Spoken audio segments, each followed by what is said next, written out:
Bonjour, bienvenue à tous sur le plateau télé de Ternet. Nous sommes au CIMA, nous sommes la télévision officielle du salon. Nous accueillons pour ce premier interview Patrick Perrard. Bonjour, vous êtes président de l'ACSEMA. Oui, bonjour Pierre. Le marché des agroéquipements se porte très bien, une année 2012 encore record. Si on prend l'exemple du marché du tracteur et des immatriculations, on est à plus de 38 000 immatriculations de tracteurs standards pour une année. C'est encore un chiffre record pour le machinisme agricole. Est-ce que 2013 sera sur la même tendance? Alors écoutez, pour tout vous dire, j'ai pas ma boule de cristal sous les yeux, mais je pense quand même que c'est très très bien parti.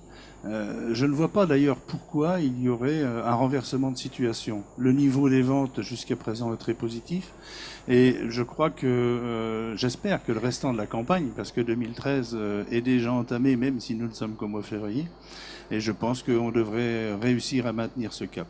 Aller plus loin, je ne me fais pas d'illusions. L'année 2012 était déjà en nette progression par rapport à 2011. Par contre, effectivement, il y a des projets d'investissement.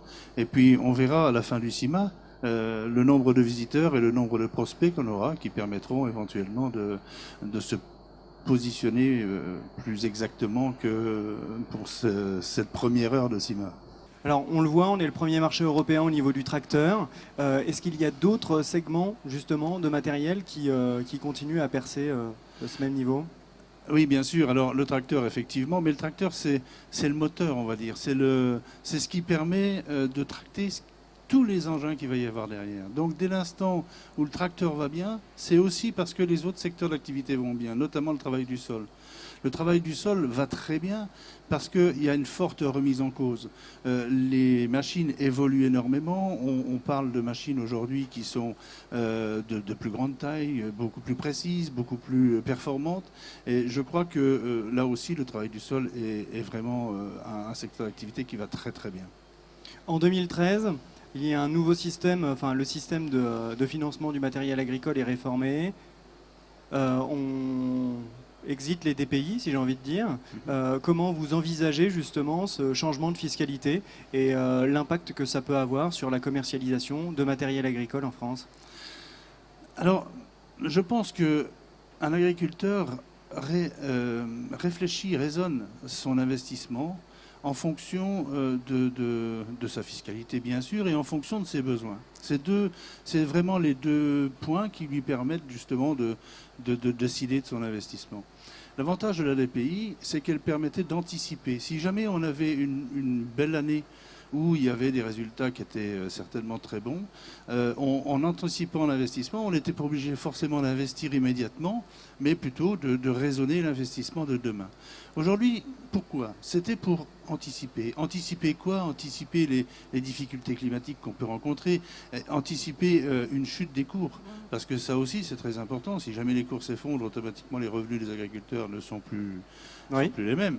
Et voilà, là on avait véritablement un outil qui permettait de lisser les investissements et donc par la même occasion de lisser pour les constructeurs leur niveau de production. Maintenant, la suppression des DPI, c'est une chose. Mais il y a un renforcement des DPA. Et je pense que la DPA permet à l'agriculteur également de se protéger en cas de risque, ou de risque climatique, ou de chute des prix. Et cette somme monte à 26 000 euros, alors que hier, avec la DPI, elle était seulement à 21 000 euros. Donc, dès l'instant où ce caractère de sécurisation, on va dire, du métier arrive comme il faut, je pense que ça ne changera pas grand-chose au niveau de la réflexion des investissements. Vous ne pensez pas qu'on va passer sur des investissements qui seront beaucoup plus ponctuels, avec des gros pics de commandes, des outils de production qu'il faudra mettre en place pour pouvoir répondre à ça en fonction des bonnes années, quand les marchés sont favorables, quand les conditions climatiques auront permis de faire des bonnes récoltes ou de dégager du revenu?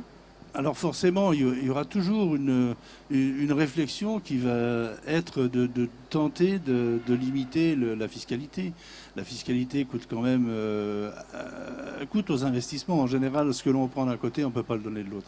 Donc, pardon, c'est important de tenir ce cas de figure. Je crois qu'il y aura peut-être un fléchissement ou une interrogation de la part des agriculteurs de manière à savoir comment vont-ils se repositionner.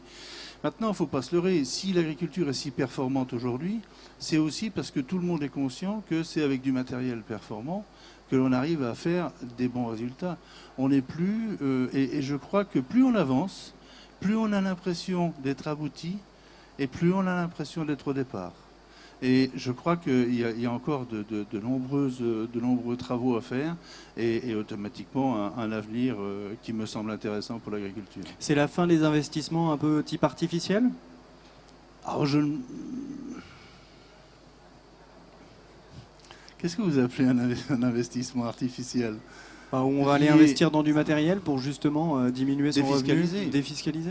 Oui, alors là aussi, si on investit dans du matériel au mois de juillet, par exemple, pour une année fiscale, on n'amortira pas non plus la totalité de ce matériel la même année. Donc, quelque part, je crois que ce qui est important, c'est surtout d'anticiper. Et c'est ce que veulent les agriculteurs.